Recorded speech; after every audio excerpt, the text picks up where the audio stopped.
the account $2,000. But let me just tell you, this week kinda has been rough. Yeah, at the same time, you know, I'm in school, I'm back in college. Funded Trader goes back to college. That's what the last video was kind of about, or had some stuff about that about. But yeah, Funded Trader goes back to college. So as you might have known, I'm a funded trader and I went back to college. And so I've been studying and I'm taking about 15 credit hours this semester. At the same time, I'm studying, I'm trying to pump out YouTube videos. I'm trying to obviously trade the markets. But this week I found myself almost in a way kind of trying to force trades a little bit. I would say force, I would say not very much analyzing them to the best of my ability. I just been like, oh, and then getting into trade. So I am still up $2,221 right now. But when I was trading this week, I took a couple losses. I'm not gonna lie, like I took just very little losses.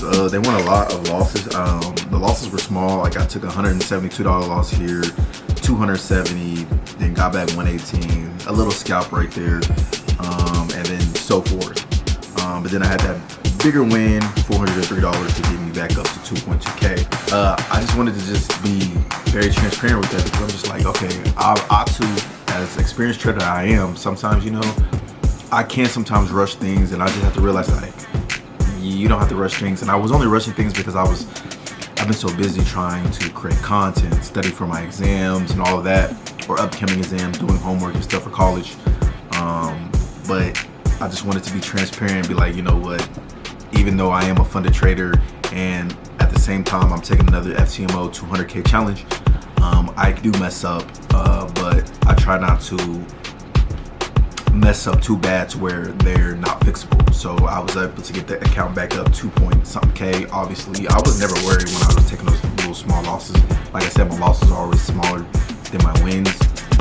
My wins are bigger than my losses, so never ever worried. But I just want to show y'all that even though I am a funded trader, that I do mess up sometimes. So I know a lot of you want to get funded as well. The thing is, you don't want to risk so much when you're first starting out. So right now, obviously I'm at $2,000 equity or balance. So right now the balance on the FTMO account is $2,000. Yeah, I could risk $500 each trade, but I decided to scale back the risk in order to protect the profit that's already made. And it's not a bad thing. Some people will be like, oh, like, you know, why you lowering the risk? But I mean, hey, this is how you stay afloat in the game. So that is what I'm gonna do. I'm gonna risk $250 to catch 1 or 2 to get $500. But yeah, and also it depends on your account size. So this one is a 200K account, so it's not even that much of a stress on the account. Even 500 wasn't, but I'm just trying to protect the capital that I've already made on there. So yeah, that's why I decided to do it. Once I get to 10,000 profit on the account, then I will start going back to the $500 risk all the way to 20K and then passing phase 1. But yeah, that's what we're gonna do, and that is the plan for the FTMO account. But anyway, I'll continue vlogging this whole thing. And yep, USD SEK SEK. It is an exotic pair, but honestly, this pair isn't too volatile for being an exotic pair. It doesn't really have wide sporadic. It's not really too volatile, and it's actually a pair that's really tradable. So I looked at this one and I see that it's making an inverted head and shoulders on the higher time frames.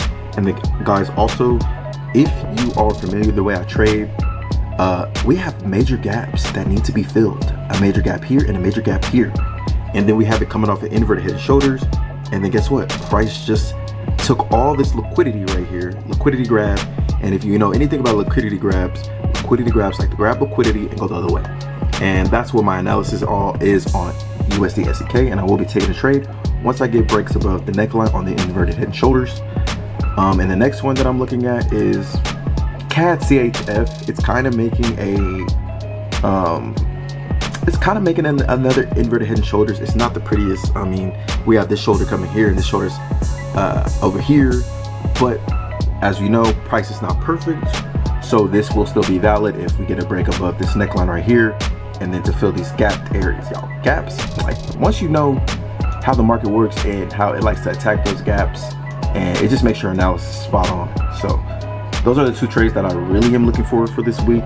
I haven't really looked at any more, but yeah, that's what we're going with this week to see if we can get some entry points. Hopefully we get some entry points on these trades this week. What is up, y'all? So it is currently January 28th on a Sunday. Obviously, well, it's January 28th at 11:14 right now, and obviously the market is open on Sunday, just freshly opening. But currently on the FTMO account, we are up.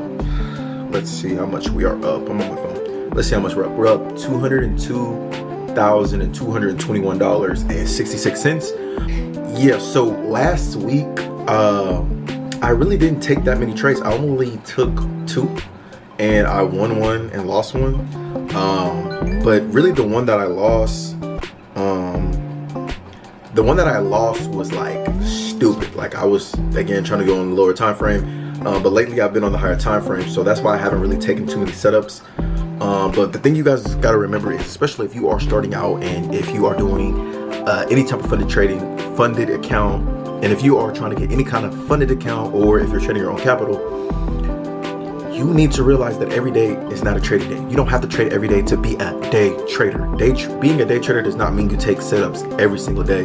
I literally took 1 setup last week, you know, and I lost 1, won 1, you know. So literally, you don't have to take setups every single freaking day that the market is open. And honestly, the less that you take and they're higher quality setups, the better you're going to be.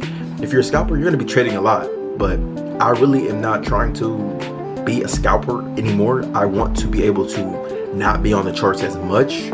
I don't want to keep getting up every morning and saying, damn, I gotta catch a setup, when I could just look at the overall picture of things and hold trades like that, being more of like a swing. And if it's an intraday trade, yeah. So I'm trying to be more like an intraday swing type of person. And trust me, the higher time frames hold weight. And at first I was against like swinging and stuff, but when I start to see like how the market moves and how these higher time frames are holding up more, I will get my analysis based off the higher time frames. And also, there are scalping opportunity. If you know the direction, there are scalping opportunities to where you can get in, or you can get like a clean sniper entry on some of these moves.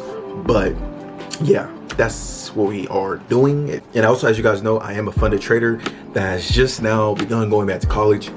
This would be my 2nd week. I've gone for 2 weeks now, and it's been pretty good. Like, a lot of my classes, they tie into the market stuff. I am an accounting major. If you didn't get to watch the previous video that I made of this kind of like vlog style that I'm trying to get into, vlog day trading style, yeah, like I went back to college, but college has been good so far. I've been studying a lot. That's why I really haven't been on my camera or doing too much, but yeah, like my classes, they tie to the market. Like, we talk about supply and demand, and I'm like, damn, that makes sense why these supply and demand moves happen on the charts, because it's real life situations. Obviously it's real life situations. And then we were talking about CPI, of what really is CPI, in the more in depth of what CPI is. If you know what CPI is, it's economic news that comes out for many different countries, US, everywhere basically. And when you see those big gigantic movies, like CPI is a big thing, because it's the consumer spending. Like, so when you look at, like, I'm like, damn, I'm learning. I'm like, so that's why, you know, these big movements happen on CPI, and it just all makes sense. And I'm really like actually like this go round, because, you know, I left college for about a year and a half ish. I am a junior major. I'm a junior like level right now, but I left for a little bit, and now that I'm back, I could tell that I'm actually not learning. I'm learning more.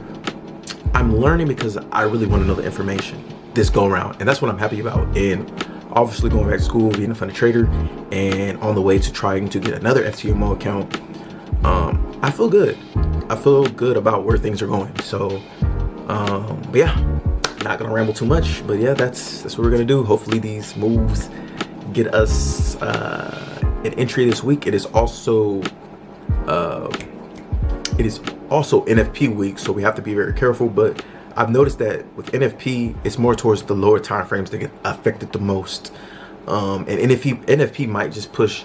If we get an entry on this, NFP might just push what we need into the direction to get into the trade. So that's why I'm not scared of trading news, because news is either going to help you or push your prediction. And if you're wrong, you're probably just wrong already, unless it's some crazy news. So yeah, that's what we're gonna do.